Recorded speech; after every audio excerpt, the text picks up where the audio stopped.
La Presse au futur, édition 2021, depuis le 15e arrondissement à Paris, quai de Grenelle. Nous recevons Christian Langevin. Christian Langevin, bonjour. Vous êtes le directeur général de la société Quam.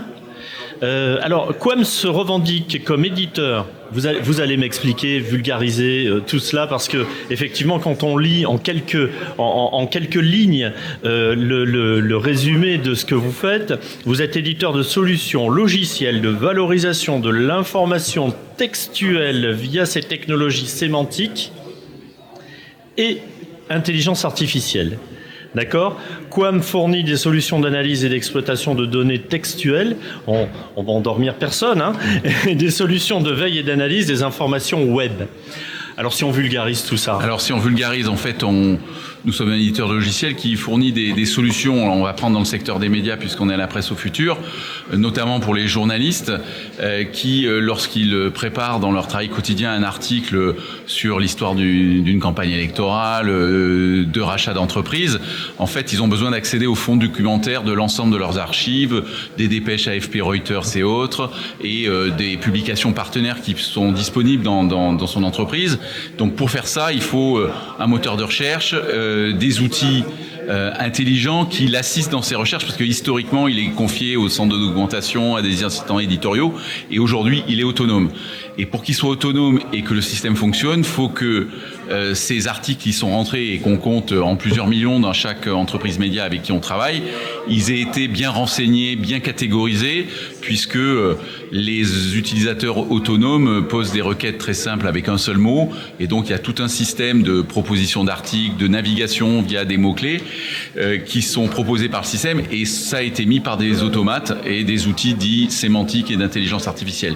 Donc c'est le back-office de l'exploitation des articles médias pour faciliter le travail des journalistes et des services d'assistance, documentation et support. Voilà. Et si on se ramène à la publication web, le journaliste ensuite, il va écrire son article dans le système éditorial, et pour que son article soit bien exploité, bien référencé par le SEO sur Internet, bien organisé dans le flux, eh bien notre système va détecter les personnes citées dans l'article, les sociétés, les principaux sujets, et ça a différents usages. Après, sur le site web, ça peut faire les rubriques automatiquement, les rubriques telles que la rédaction vous recommande, voir aussi les autres articles sur le même sujet, sans que le journaliste n'ait à le faire lui-même. C'est nos automates et nos outils qui le font à sa place. Donc ces solutions sont intégrées et sont mises à disposition des groupes de médias. Finalement, tout ce procédé qui permet donc à énormément de journalistes de bien fonctionner, il est le résultat de votre expertise sur ce moteur de recherche, mais aussi de l'intelligence artificielle qui a un rôle clé. Voilà, donc en fait, on couple des outils dits de traitement du langage naturel. Je vais essayer de rester simple. C'est-à-dire qu'on comprend un article quand il arrive dans notre système. Donc on sait que Saint-Gobain, c'est une société, Renault, c'est une société, donc c'est pas juste un mot-clé.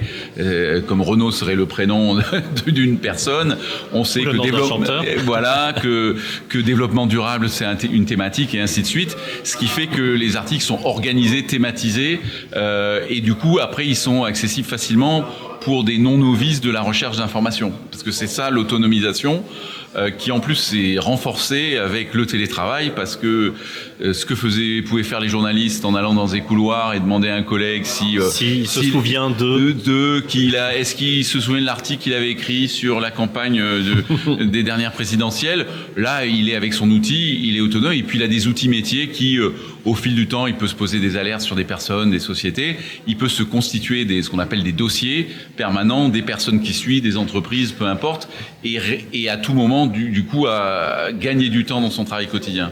C'est comme ça qu'il arrive à ressortir le placard à archives. Voilà, c'est comme ça que... Se souvenir que tel homme politique avait fait une déclaration et qu'il a dit exactement le contraire quelques temps après. Exactement, donc pour faire ce qu'on appelle les stories dans les médias, ou les références, eh bien, il va aller chercher un article qui a été publié dans la précédente campagne, je prends cet exemple, et il va ressortir effectivement l'expression, et ça, c'est facilité par le moteur de recherche, alors qu'on appelle nous contextuel et sémantique, puisque c'est pas des personnes qui ont mis ces mots-clés, qui ont renseigné, c'est un référentiel qu'on appelle sémantique IA, et donc je vais tout de suite anticiper la question qu'on nous posait, mais alors ça veut dire que la machine contrôle tout? Non, parce que ce fameux référentiel et ce modèle sémantique IA, il est piloté, il y a de l'humain, il est piloté et contrôlé par des humains et il est en général plus précis que ce que les humains font tout seuls. Donc c'est la combinatoire de l'humain et des outils de type intelligence artificielle. À l'heure où le journalisme s'accélère de plus en plus, vous parlez de cette notion de dossier d'archives qui est fondamentale pour la construction, par exemple, de stories ou d'histoires plus larges. Est-ce que votre moteur de recherche est aussi dans la capacité de réagir à l'actualité chaude, l'actualité instantanée, justement à partir de ces archives, pour proposer finalement une vision globale ? Voilà, alors ce qu'on fait, c'est que pour connaître les sujets qui sont, on va dire, au fil de l'actualité, on enrichit notre référentiel avec une analyse permanente du web. Donc on analyse 100 000 infos web tous les jours. Donc par exemple, quand le Covid est arrivé, il y a presque 2 ans maintenant, dans aucun référentiel, vous n'aviez Covid-19, campagne de vaccination contre le Covid. Bon, nous, épidémie de Covid, Covid-19 et tout ça, les syndromes associés, comme on en parle, tous les mots-clés, ils rentrent automatiquement dans le système parce qu'ils ont, dès qu'on en a parlé sur le web, le lendemain au plus tard, vous avez ces nouveaux mots-clés qui sont disponibles dans le référentiel. Et ça, c'est très intéressant pour les médias parce que ces mots-clés nouveaux qui montent sont souvent utilisés, sont très utiles pour la partie SEO en fait, puisque c'est ce qui va déclencher une plus grande visibilité sur Internet. Un petit rappel, Quam a 15 ans d'existence, 10 ans dans la presse, oui. Et vous avez des gros clients, on peut en citer quelques-uns. Oui, on peut citer donc Le Figaro, Le Parisien. Voilà, notre client historique c'est le groupe Le Figaro.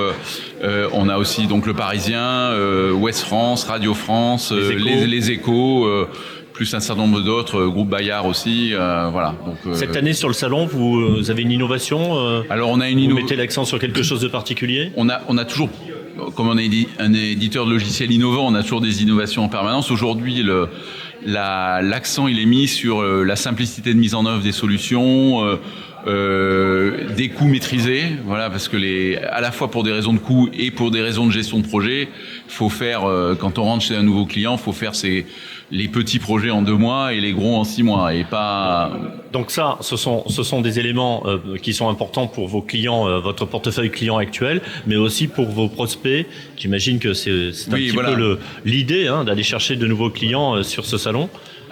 Alors les prospects, en fait, c'est plutôt dans les innovations sur le fait qu'ils comprennent bien les usages qu'on peut leur fournir, comment ça s'intègre très facilement.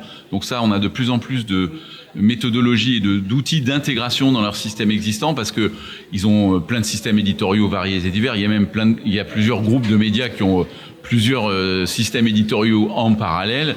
Donc nous, on sait se greffer sur tout ce qui existe sur le marché, ce qui simplifie la mise en œuvre.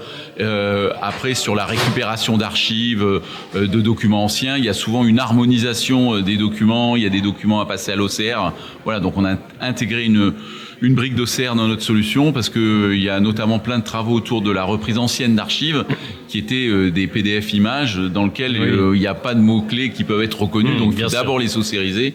Voilà, donc ça c'est une des innovations parce qu'avant ils étaient obligés de parler à quelqu'un qui faisait de l'OCR, donc c'était long. Donc aujourd'hui on a intégré une brique d'OCR dans notre suite. Voilà.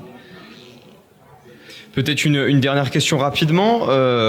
On connaît du coup maintenant un peu plus l'efficacité de votre moteur de recherche, les critères auxquels il répond. Est-ce que vous avez constaté par rapport au télétravail, soit une nouvelle manière de fonctionner avec ce moteur de recherche, soit tout simplement une augmentation des personnes qui utilisent ce moteur de recherche ? Tout à fait, parce que ce matin on a fait une conférence avec notre client Les Échos qui témoignait, et effectivement le télétravail pousse à ce genre d'outils puisque les journalistes sont tout seuls chez eux, on va dire au moins la moitié du temps. Oui, bien sûr. Et donc ils doivent avoir un système qui les suit en permanence. Ce système étant accessible de leur bureau, de leur domicile, ça devient un outil et un compagnon de travail permanent. Mobile. Voilà, toutes nos applications sont tout type de device, tablette, téléphone, etc. Donc du coup, ça devient son compagnon de travail. Voilà. Merci Christian Langevin. On vous retrouve au stand 6, si je ne dis pas de bêtises. Tout à fait. Et puis on vous souhaite un bon salon. On rappelle que vous êtes le directeur général de Quam. Passez une très bonne journée. Et merci pour votre accueil et vos questions. À bientôt. Plaisir. Au revoir. Au revoir.